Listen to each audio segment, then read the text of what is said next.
ने श्री अखिलेश यादव जी के निर्देश पर एक पूरा पखवाड़ा कार्यक्रम है, पीडीए पखवाड़ा कार्यक्रम है, जिसमें एक जन पंचायत करनी है। उसी सिलसिले में हम सब आपके बीच में आए हुए और आपसे हम अपनी बात रखेंगे और आपकी बात का हमने सुना। यहाँ पर उपस्थित सभी हमारे नौजवान साथी, माताओं, बहनें, बड़े बुजुर्ग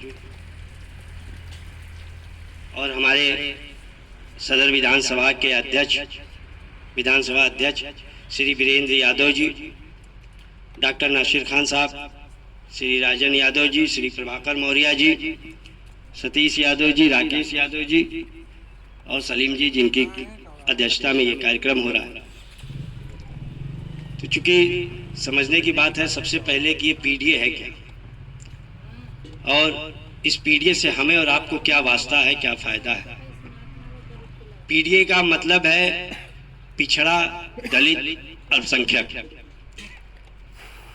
और पीडीए का मतलब ये भी है पिछड़ा, दलित और आधी आबादी। आधी आबादी मतलब हमारी माताएं, बहनें, महिलाएं। और पीडीए में वो लोग भी आते हैं जो अगले समाज के हैं, लेकिन इस सरकार से पीड़ित और दुखी हैं। पीड़ित, दुखी, अगड़ा भी पीडीए में समाहित है।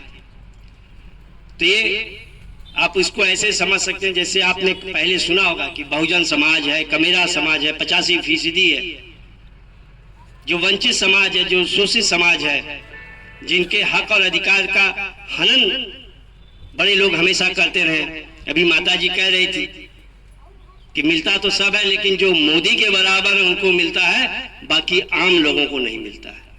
आम लोग कौन है? वो पीड़ित समाज के लोग। वो हमारे और आपके अधिकारों का हनन कर रहे हैं। अभी माता जी ने कहा कि यहाँ पे बच्चों की शिक्षा के बारे में सरकार कोई काम नहीं कर रही है।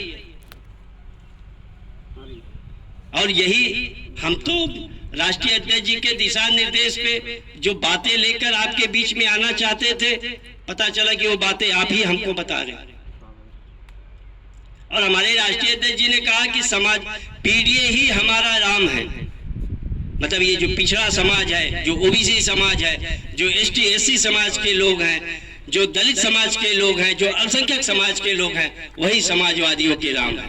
और हम समाजवादी इस पीडीए की सेवा के लिए, जैसे सारे लोग अपने आराध्य देवता, हिंदू धर्म को मानने वाले लोग भगवान राम का पूजा अर्चन कीर्तन करते हैं, वैसे हम समाजवादी लोग पीडीए के लोगों की सेवा करेंगे, उनके सेवा में सदैव तत्पर रहेंगे।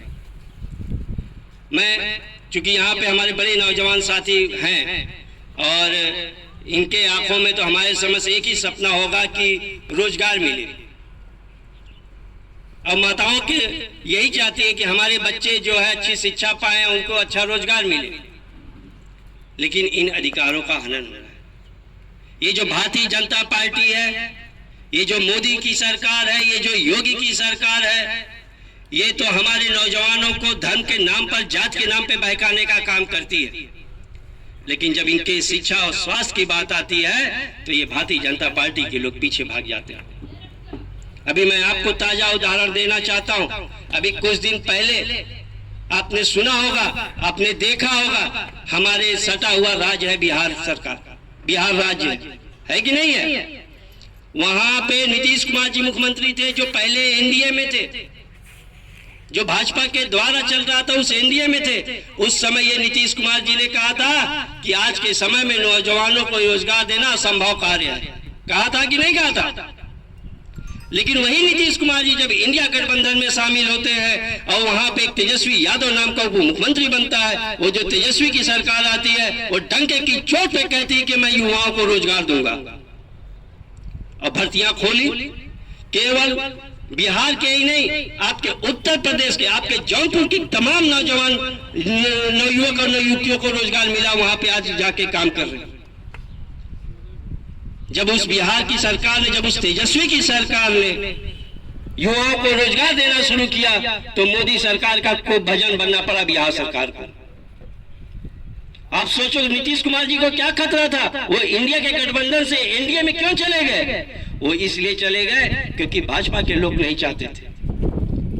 वो जैसे आज माता जी ने कहा कि हमारे बच्चों को शिक्षा नहीं दे रही है, तो वो मोदी सरकार जो केंद्र में बैठी हुई है, भाजपा की सरकार, वो डर गई कहीं अगर देश के नौजवानों ने हमसे सवाल कर लिया कि हमारा रोजगार कहाँ है, तो बीजेपी के किसी भी नेता को कहीं चेहरा छुपाने के लिए जगह नहीं मिलेगी। हम और आप सरकार किस लिए बनाते हैं? हम सरकार इसलिए बनाते हैं कि ये जो सरकार में बैठे लोग हैं वो हमारा कल्याण करेंगे, हमारा ख्याल रखेंगे, हमें अच्छी शिक्षा देंगे, हमको स्वास्थ्य की जो सुविधा है, हमको जो परिवहन की जरूरत है, हमको जो पीने का पानी चाहिए, ये मूलभूत हमारी जो आवश्यकताएं हैं उनको देने का काम ये सरकार करेगी। जब उत्तर प्रदेश के अंदर समाजवादी पार्टी की सरकार थी, वो चाहे हमारे श्रद्धेय नेताजी मुलायम सिंह यादव जी रहे हो या चाहे माननीय श्री अखिलेश यादव जी हो, उन्होंने कन्या विद्या धन देने का काम किया कि नहीं किया? वो जानते थे कि जो हमारे पीढ़ी समाज के लोग हैं उनके पास बेटियों की शादी की बहुत बड़ी जिम्मेदारी होती है। आज अभी आपने देखा होगा जो नौजवान साथी सोशल मीडिया पे सक्रिय होंगे, अभी आया एक फर्जीवाड़ा दिखा जो पैसे कमाने के चक्कर में ये जो भाजपा सरकार की जो योजनाएं हैं उसमें फर्जी के दूल्हा दुल्हन बनकर सामूहिक शादियां कर रहे थे। माता जी ने कहा कि इनको हमारी जरूरत नहीं है, ये सही बात है। आप देखो इनका जो बुलडोजर कानून है, इनका चाहिए जो उत्तर प्रदेश पुलिस का लंगड़ा बनाओ अभियान है, वो किन के ऊपर चलता है? ये सारा जोल जो केवल पीढ़ी समाज के लोगों के ऊपर चलता है। वो बीएचयू के गैंगरेप के आरोपी जो भारतीय जनता पार्टी के कार्यकर्ता थे, क्या उनके घरों पे बुलडोजर चला? क्या उनके पैरों में जो है गोली मारने का काम उत्तर प्रदेश पुलिस ने किया? नहीं किया। आप सभी लोग जागरूक हैं।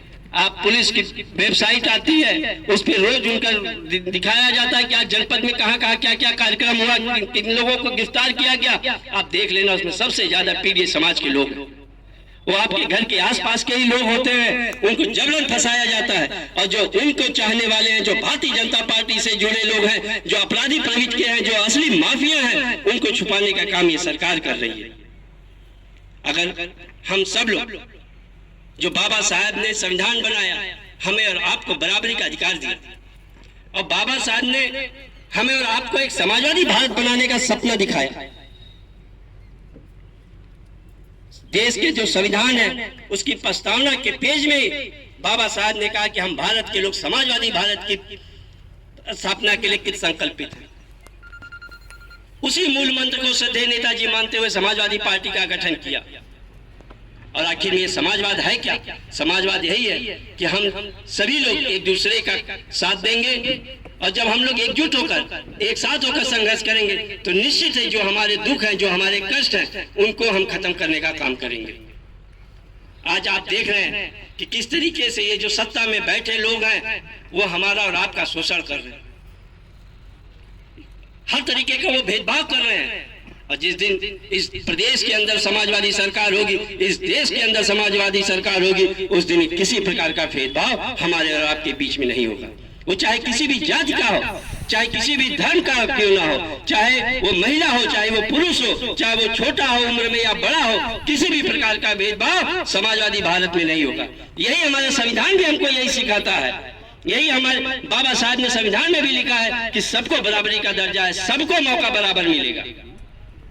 आप मैं यहाँ पे बैठे हुए सारे लोगों से पूछना चाहता हूँ कि जब से ये भाजपा की सरकार आई है, उन्होंने आरक्षण को खत्म करने का प्रयास किया, हर तरीके से नुकसान पहुंचाने का प्रयास किया।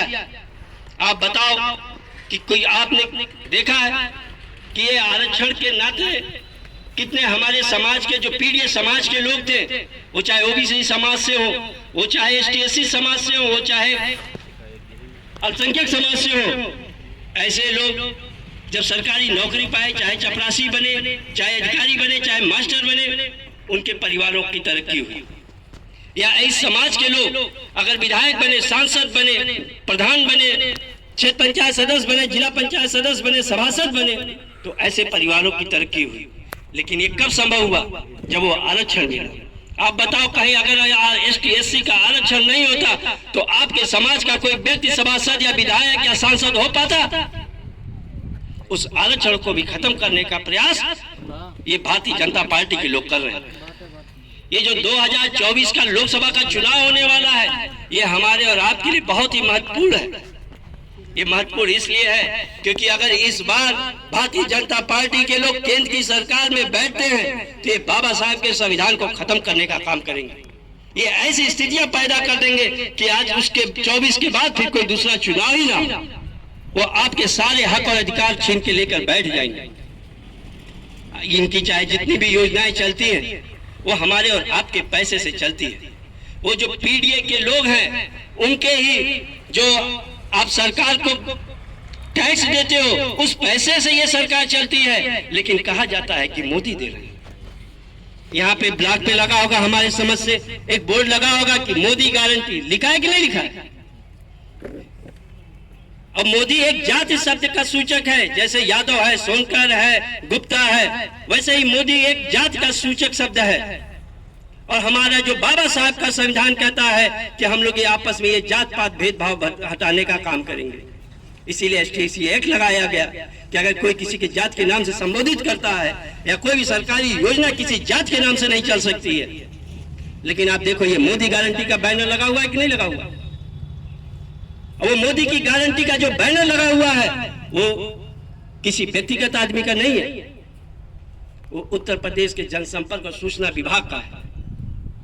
सरकारी पैसा जात के नाम पे प्रचार करने पे खर्च किया जा रहा है। मैं आपको इसलिए बताना चाहता हूं कि अभी कुछ दिन पहले एक इसी मोदी नाम का इस्तेमाल करने के कारण कांग्रेस के बड़े नेता श्री राहुल गांधी जी की सांसद की सदस्यता तक चली गई। माननीय न्यायाधीश ने कहा था कि जाति सूचक शब्दों का इस्तेमाल नहीं किया जा सकता। तो मैं पूछना चाहता हूं सरकार में बैठे लोगों से कि ये जो जाति सूचक शब्द का इस्तेमाल किया गया है, मोदी की गारंटी का जो होर्डिंग बैनर सरकारी पैसे से लगाया गया, आखिर वो कहां आया? आज आप बताइए, ये भारतीय जनता पार्टी के लोगों ने ये वादा किया था, उसका वीडियो भी आप नौजवान साथी अगर चाहेंगे इंटरनेट पे मिल जाएगा कि 2022 तक हर घर में हर सबको हम पक्का घर देंगे। वादा याद है कि नहीं आपको? और कहा था कि उस पक्के घर के अंदर नल होगा और नल के अंदर जल होगा। कहा था कि नहीं कहा था? आप बताओ यहाँ कितने पक्के घर बने हुए, किसको पक्का घर मिला? और सबसे बड़ी देखिए, अभी कुछ दिन पहले एक वीडियो वायरल हुआ, एक भाजपा के सांसद जी चाबी दे रहे थे एक महिला को, कहे कि आपको घर मिला, कैसा लगा? क्या खुशी हो रही है? क्या लेकिन 30,000 रुपया तो ले भी रहे। खुलेआम ऐसे अधिकारियों के ऊपर, ऐसे नेताओं के ऊपर कोई कार्रवाई नहीं की जा रही है। ये केवल दिखावा दिखा रहे कि हम विकास कर रहे हैं, विकास कर रहे हैं। कौन सा विकास हो रहा है इनका?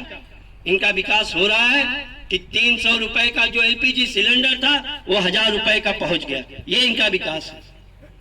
जो 30 और 40 रुपए का डीजल था वो 100 रुपए का पहुंच गया, ये इनका विकास है। इनका विकास है जो सड़क पे बड़े बड़े गड्ढे हैं, इतने बड़े गड्ढे सड़क में आपने कभी नहीं देखे होंगे, ये भारतीय जनता पार्टी का विकास है। और ऐसा नहीं कि हर चीज बड़ा किया है इन्होंने, अभी कई साथी बता रहे थे कुछ कम भी कर दिया।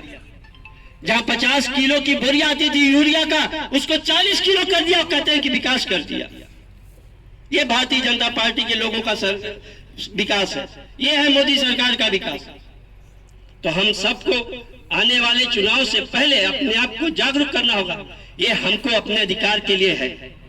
ये माता जी ने जो कहा कि हमारे बच्चों को शिक्षा नहीं मिल रही है, इसके बारे में सोचने का समय है कि अगर हम अपने बच्चों को अच्छी शिक्षा नहीं दे पाएंगे, वो एक ऐसा माहौल नहीं दे पाएंगे। आप बताओ, ये जो पुलिस वाले जबरन मारते हैं ठेले वालों को लाठी डंडे से, वो किस समाज के लोग होते हैं?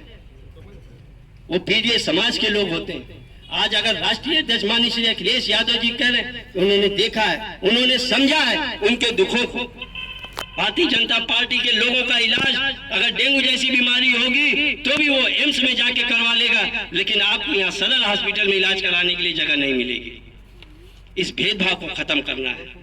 इस भेदभाव को खत्म करने के लिए हम सबको समाजवादी भारत के लिए किस संकल्पित होना होगा और 2024 में माननीय श्री अखिलेश यादव जी को देश का प्रधानमंत्री बनाने का सोच रखनी होगी, तभी हमारा और आपका एक साथ विकास हो सकता है। आप सोचो, ये जो सरकारें हैं निरंतर पीड़ित समाज के लोगों का शोषण करती रही, लेकिन जब तक हम लोग अपने अधिकारों को लेकर जागरूक नहीं बनेंगे और हम ऐसी सरकार नहीं बनाएंगे